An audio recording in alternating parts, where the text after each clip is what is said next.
Preço da passagem de avião puxa a alta da inflação em outubro. E você vai ver também. Onda de calor fica mais forte nos próximos dias. São Paulo pode ter temperatura de 40 graus no domingo. Primeiro transplante completo de olho é realizado nos Estados Unidos. Brasileiros recebem autorização para deixar Gaza, mas saída é frustrada de novo. E você vai ver em primeira mão a nova música de Aline Tavares no quadro Dica para o Fim de Semana. Essas e outras notícias você confere a partir de agora no Jornal das 18h30.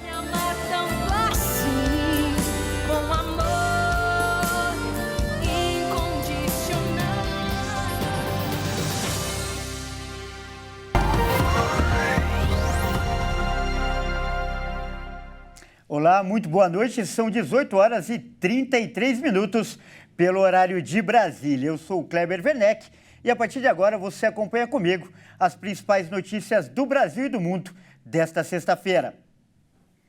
E olha só, a gente começa falando de economia. A inflação do Brasil caiu mais uma vez no mês de outubro e chegou a 4,82%. A taxa acumulada foi alcançada depois do aumento de 0,24% nos preços do varejo no mês de outubro, com uma diferença mínima de setembro, que registrou 0,26% no índice mensal e 5,19% na inflação acumulada em 12 meses. O resultado de outubro foi menor que a média de 0,28%, avaliada por 41 instituições financeiras e consultorias. Com a taxa de 4,82% nos últimos 12 meses até outubro, a inflação se aproxima do teto da meta de inflação do Banco Central, estabelecida em 4,75%. A expectativa do mercado é que até o final de 2023, a taxa acumulada chegue a 4,63%. Inflação é um assunto que interessa para todo mundo, afinal, afeta diretamente o bolso do trabalhador. E para falar mais sobre isso, nós vamos conversar agora com uma especialista. Olha só, nossa convidada de hoje é a economista Paula Sauber. Muito boa noite, Paula. Seja muito bem-vinda. É um prazer recebê-la aqui no Jornal das 18h30. Boa noite, Kleber. Boa noite, espectadores. Tudo bem? Muito bom estar aqui de volta com vocês. Legal, Paula. E olha só, primeiro eu peço que você faça uma análise do IPCA que foi divulgado hoje. O índice, mais uma vez, foi puxado pelos preços das passagens aéreas. As passagens, aliás, aumentaram pelo segundo mês seguido. O que está acontecendo com esse setor, Paula? Bom, tem dois fatores aí importantes que vão impactar o preço da passagem aérea. Sem dúvida nenhuma, a gente tem aí um final de ano chegando, férias, planos, sonhos de viagem que vão puxar o preço das passagens aéreas, como todo ano acaba acontecendo isso, né? É uma inflação de demanda importante e cíclica. A gente já espera por esse aumento do preço da passagem no final do ano. Por outro lado, quando a gente pensa também no combustível, se o combustível, de uma maneira geral, ele foi um fator que puxou a inflação para baixo nesse finalzinho agora do ano, quando a gente pensa no combustível específico, diesel, né, das aeronaves, eles são diferentes. O preço da passagem no Brasil, ele é muito caro, porque o combustível no Brasil, de uma maneira geral, é muito caro. Correto. E, Paulo, a boa notícia, por outro lado, é que o grupo de comunicação apresentou deflação de menos 0,19%. E essa queda, foi impulsionada pelos preços dos celulares e dos planos de telefonia fixa. Será que essa tendência deve se manter agora em dezembro, quando a procura deve aumentar bastante? Provavelmente, Kleber, não. Provavelmente a gente vem aí, tem o presente de Natal, o 13º, já tem muitas pessoas aí já imaginando qual o presente que vai comprar, qual é o sonho que vai realizar esse 13º. Já ficam de olho. A gente está vendo aí o esquenta da Black Friday, a Black Friday, o Cyber Monday. Então, são todas estratégias aí do varejo para captar esse consumidor que agora, no final do ano, tende a ter uma remuneração um pouquinho melhor, né? Então, provavelmente, os preços aí dos produtos mais desejados vão acabar sofrendo um reajuste também em função desse aumento da demanda. Tá certo? Então fica esse alerta importante da Paula aí. É bom, né, prestar atenção e ter cuidado na hora de fazer uma conta. Paula, eu agradeço muitíssimo a sua participação aqui e já está convidada para outras vezes voltar aqui no nosso jornal. Muito obrigado, viu? Obrigada. E olha só, eu continuo falando de economia e, segundo o DIEESE, em 12 de 17 capitais brasileiras caiu o preço da cesta básica. Mas a cidade de São Paulo e também do Rio de Janeiro seguem entre as mais caras do país. E vamos direto à capital fluminense com o nosso repórter Anderson Nascimento, que traz mais detalhes. É isso mesmo, Kleber. A cesta básica ficou mais cara no Rio de Janeiro. O valor agora é de R$ 721,17, o que representa um aumento de 0,17% em comparação a setembro. O Rio tem a quarta cesta básica mais cara do Brasil, ficando atrás de Porto Alegre, Florianópolis e São Paulo. A alta dos principais alimentos que compõem o famoso PF, o prato feito, é o maior motivo para o aumento da cesta básica. O feijão preto, que é o mais consumido pelos cariocas, teve um aumento de 0,14%. E o arroz subiu quase 7%. Apesar dos aumentos no acumulado total dos últimos 12 meses, o preço caiu 2%. Aí fica um pouco mais difícil o carioca ter todos os alimentos na mesa. Eu volto com você. Olha só, eu mudo de assunto agora para falar que uma nova onda de calor chega ao Brasil e deve se intensificar nos próximos dias. E a repórter Maria Clara Leite agora que traz as informações. Aqui na capital paulista tem previsão de máxima de 38 graus no domingo, na segunda e na terça-feira da semana que vem. E essas temperaturas elevadas devem ser registradas em todos os estados do Sudeste e também do Centro-Oeste nos próximos dias, com algumas cidades marcando aí 42 graus de temperatura. Segundo a Climatempo, essa nova onda de calor chega com uma grande massa de ar seco, com previsão de dias com poucas nuvens e, portanto, sem chuva. A expectativa é de recordes de temperaturas até o feriado do dia 15 de novembro em algumas cidades. Mais de 1.000 localidades estão na lista de risco do Instituto Nacional de Meteorologia para os próximos dias. E é claro que com esse calorão é preciso redobrar os cuidados com a saúde. Sobre esse assunto, a médica do esporte, Karina Ratano, enviou um vídeo com algumas recomendações à nossa produção.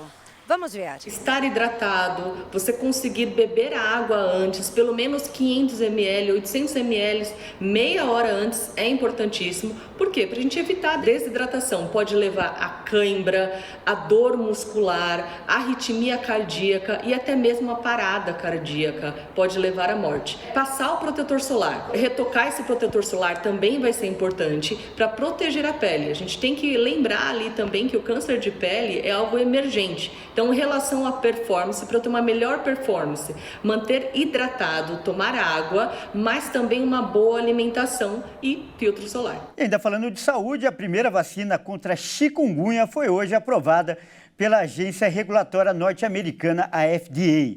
A vacina de dose única é indicada para pessoas com 18 anos ou mais que morem em regiões expostas ao vírus, como é o caso do Brasil. Ela contém uma versão viva e enfraquecida do vírus chikungunya. O imunizante é do grupo Valneva, uma produtora de vacinas da Áustria, que no Brasil é parceira do Instituto Butantan. E a previsão é que o pedido para aprovação dessa vacina no Brasil seja feito à Anvisa no primeiro semestre do ano que vem. E olha só, uma equipe de cirurgiões de Nova York afirmou ter realizado o primeiro transplante de um olho inteiro no mundo. A cirurgia inovadora consistiu em extrair parte do rosto e todo o olho esquerdo de um doador e inseri-los no receptor. O receptor é um operário de 46 anos que sobreviveu a uma descarga elétrica de 7.200 volts em junho de 2021, quando seu rosto tocou um cabo eletrificado. Aaron James sofreu graves lesões, como a perda do olho esquerdo, o braço esquerdo acima do cotovelo, todo o nariz e os lábios, além dos dentes da frente, a bochecha esquerda e o queixo até o osso. Ele foi encaminhado ao NYU Langone Health, centro médico líder em reconstrução facial, onde foi realizada a intervenção em 27 de maio. Transplantar um olho inteiro foi durante muito tempo o santo grau da ciência médica. E embora os cientistas tenham tido certo sucesso em ratos, a operação nunca tinha sido realizada em uma pessoa viva. Embora o olho esquerdo transplantado tenha dado sinais de boa saúde, não é certo que James vá recuperar a visão.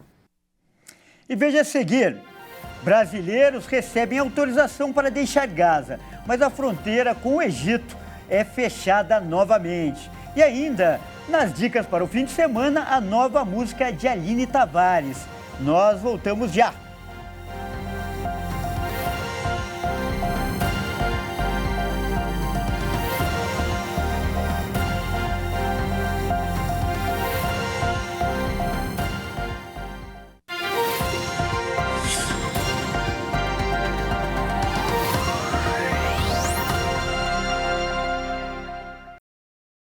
Mais uma vez, seja muito bem-vindo. Nós estamos de volta e ao vivo. São 18 horas e 46 minutos pelo horário de Brasília.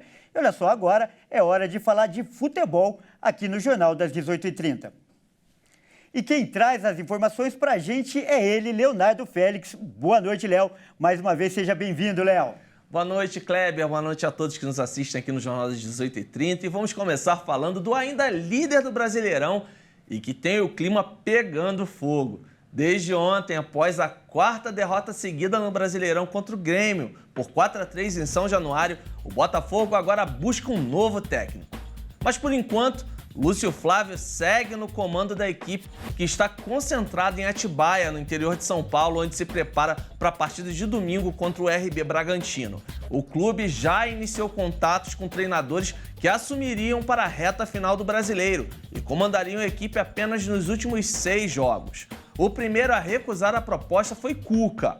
O treinador alegou motivos pessoais para não aceitar o trabalho no Alvinegro. O último trabalho de Cuca foi no Corinthians, no meio do ano. Olha só, Léo, depois da derrota, confusão na saída do estádio, o clima está realmente pesado lá, Léo. Isso mesmo, Kleber. O nosso repórter Anderson Nascimento tem mais informações sobre esse assunto direto do Rio de Janeiro. É exatamente isso, mais um episódio de violência no futebol. Após derrota para o Grêmio pelo Campeonato Brasileiro, torcedores do Botafogo entraram em confronto com a polícia. Depois do apito final, os torcedores se revoltaram com o resultado do jogo e uma confusão foi instaurada nas arquibancadas do São Januário. Até o momento não há registro de feridos e nem de prisões. Onde devia haver apenas alegrias, tem sempre uma confusão. É com você. É verdade, Anderson. Muito obrigado pelas informações. E, Kleber, lembrando que neste fim de semana tem a 34ª rodada do Campeonato Brasileiro. Tem confrontos importantes, tanto na parte de cima quanto na parte de baixo da tabela. Neste sábado, destaca o duelo para fugir do rebaixamento entre Curitiba e Cruzeiro, no Dorival Brito. E no domingo, o líder Botafogo encara o 4º colocado RB Bragantino, em Bragança Paulista. Se vencer, o Massa Bruta pode chegar à liderança. E olha só, Léo, a gente viu aí esse péssimo exemplo, esse exemplo infeliz. Mas o futebol não é só feito de tristezas, também é um esporte que pode proporcionar grandes momentos, como inclusive divulgar a palavra de Deus. Não é isso, Léo? É isso aí, Kleber. Nessa quinta-feira, a Copa Graça de Futebol Society conheceu seu campeão na etapa regional de Mogi das Cruzes. Na partida preliminar, Guararema goleou por 5-0 o time de Barretos e ficou com o 3º lugar da competição. Já na grande final, Jardim Aeroporto bateu a equipe de Jundiapeba por 5-2 e ficou com o título. Cerca de 30 regiões do estado de São Paulo estão disputando a Copa Graça, que tem o objetivo de integrar não apenas os membros da Igreja Internacional da Graça de Deus, mas também convidados, além de propagar os valores cristãos entre a comunidade envolvida no torneio. Esse projeto foi criado em 2021 pelo deputado federal Davi Soares, com o apoio do deputado estadual Daniel Soares e de André Soares. É isso aí, eu fico por aqui. Boa noite a todos. É com você, Kleber. Legal, Léo, e que fique esse bom exemplo aí da Copa Graça para o futebol profissional. Ótimo fim de semana para você, Léo. Para você também, grande abraço. Olha só, eu mudo de assunto agora para trazer as notícias internacionais. O grupo de brasileiros que está em Gaza recebeu autorização hoje para deixar a região da guerra. Mas a fronteira do Egito foi fechada e eles acabaram se frustrando mais um dia. O ministro de Relações Exteriores do Brasil, Mauro Vieira, afirmou que não há previsão para a saída, mas há expectativa de que isso ainda possa acontecer no sábado. O ministro das Relações Exteriores, Mauro Vieira, confirmou nesta sexta-feira o fechamento da fronteira entre a faixa de Gaza e o Egito, antes que o grupo de 34 brasileiros pudesse deixar o local. Após mais de um mês do início do conflito, o grupo havia finalmente recebido a autorização para deixar o território em guerra. Segundo embaixadores do Brasil, apenas 2 ambulâncias com feridos conseguiram cruzar pela passagem de Rafah. O ministro Mauro Vieira disse que o governo brasileiro tem mantido contatos para a libertação dos brasileiros o quanto antes, mas ele afirmou que não é possível dizer quando, de fato, se o grupo vai conseguir sair. Expusemos desde o início a nossa preocupação com os cidadãos brasileiros e tivemos o compromisso de que seríamos atendidos e que os brasileiros seriam permitidos que saíssem. Tem que se ter em conta que, até o momento, vários outros países tiveram parte dos seus cidadãos removidos já de Gaza. Apesar de terem sido mobilizados até a região do posto de controle, não puderam passar porque o posto de controle não foi aberto. Mas todo o esquema está feito e montado para, no momento em que novamente for aberto, eles estarão lá no início da manhã, às 6 da manhã, entram na fila e ficam esperando a libertação. Vieira detalhou que o grupo chegou a se deslocar até o posto de controle, mas não pôde sair porque a fronteira ainda não havia sido aberta. Segundo o ministro, o governo brasileiro mantém contatos reiterados com todas as partes envolvidas no conflito. A expectativa é que os brasileiros consigam voltar ao país em breve. O ministro afirmou que a passagem de Rafah fica aberta algumas horas por dia e a prioridade é para as ambulâncias com feridos. Só depois disso é que passam os estrangeiros e há países com um número muito maior de civis em Gaza do que o Brasil. E essa dificuldade que os brasileiros estão encontrando para sair de Gaza tem causado um enorme desgaste na relação entre os governos de Israel e do Brasil. Nós ouvimos um especialista que comentou essa crise diplomática entre os dois países. Acompanhe. Mais uma vez, os 34 brasileiros que estão na faixa de Gaza não conseguiram passar pela fronteira e tomar o destino de volta aqui ao Estado brasileiro. Há uma crise diplomática entre o Estado brasileiro e o Estado de Israel, sem sombra de dúvidas. E essa crise ela é agravada quando o ex-presidente encontra o embaixador de Israel em Brasília. Essa crise é agravada pelo discurso do ministro de Justiça, Flávio Dino, acerca de quem fez o quê em relação ao serviço secreto de Israel, um dos mais famosos do mundo, o Mossad, e a Polícia Federal, na prisão aí de possíveis células do Hezbollah em aeroporto de São Paulo. Há uma crise, há troca de farpas, a guerra das narrativas continua e quem acaba suportando tudo isso são os 34 brasileiros que ainda não conseguiram tomar o seu destino, sair da zona de conflito e vir para o território brasileiro. E sextou! E você que nos assiste, já tem programa para o fim de semana? Bom, se você não tem, então fique ligado, porque a Carol Povoleri vai trazer agora algumas dicas para nós. Toda sexta-feira, aliás, aqui no Jornal das 18h30, ela vai dar algumas dicas aí, ótimas opções de lazer. Então, boa noite, Carol. Qual é a primeira dica para esse fim de semana? Boa noite, Kleber. Vamos começar falando da 25ª edição da Festa do Livro da USP, que acontece na cidade universitária aqui em São Paulo. A dica é imperdível. A feira vai até esse domingo, das 9 horas da manhã até as 9 horas da noite. O evento, na zona oeste da capital paulista, reúne as principais editoras do país e oferece descontos de pelo menos 50% nos livros. É possível chegar ao local pela estação Butantã, da linha 4 amarela do metrô, pela estação Cidade Universitária da linha Esmeralda ou ainda usar as linhas circulares de ônibus. Mais detalhes vocês podem conferir no site da feira que está aí na telinha. Nosso jornal é nacional. Você tem alguma dica aí para quem está no Rio de Janeiro ou para quem estiver passeando por lá? Tem alguma feira rolando lá? Isso mesmo, Kleber, tem sim. Para os empreendedores, o Sebrae do Rio de Janeiro está promovendo um evento em apoio às micro e pequenas empresas do estado. A entrada também é gratuita, mas diferente daqui de São Paulo, a feira vai só até amanhã. A feira Empreendedor está sendo realizada na Expo Meg, que fica no centro do Rio. A entrada no evento vai das 10 horas da manhã às 9 horas da noite. Além das palestras de marketing digital e inteligência artificial, por exemplo, a feira ainda conta com consultorias e oficinas. A programação completa também está aí na sua tela. Pô, que legal, hein, Carol? E ó, para fechar, tem uma música boa, então, para embalar o fim de semana, eu tô sabendo que a Graça Music está preparando um lançamento aí. Conta pra gente, Carol. Sim, Kleber, o single Amor Incondicional, da Aline Tavares, já está disponível nas plataformas digitais.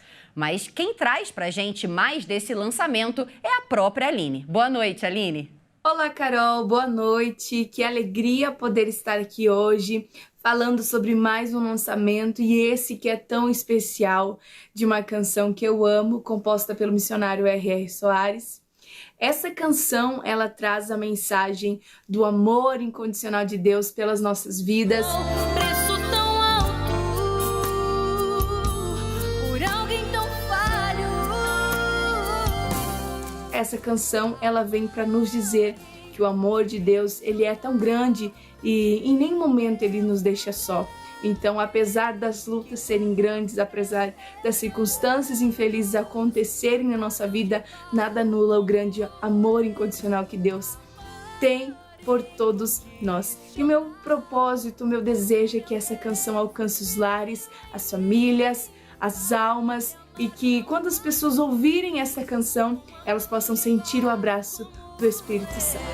Amor incondicional, o que o meu Deus viu em mim para me amar tanto assim. É isso aí, Kleber. Excelente final de semana para vocês todos. Eu volto com você no estúdio. Ô, Carol, antes de encerrar, que música linda, hein, Carol? Só não vou pedir para você cantar um trecho, porque a letra é nova, mas você vai ter uma semana para ensaiar, combinado? Isso eu não garanto não, Kleber. A cantora é a Aline. Tá certo, então. Bom fim de semana para você, Carol. Para você também, obrigada. E olha só, essa edição fica por aqui. Eu agradeço demais pela sua companhia e convido a continuar ligado em nossa programação. Ótimo fim de semana.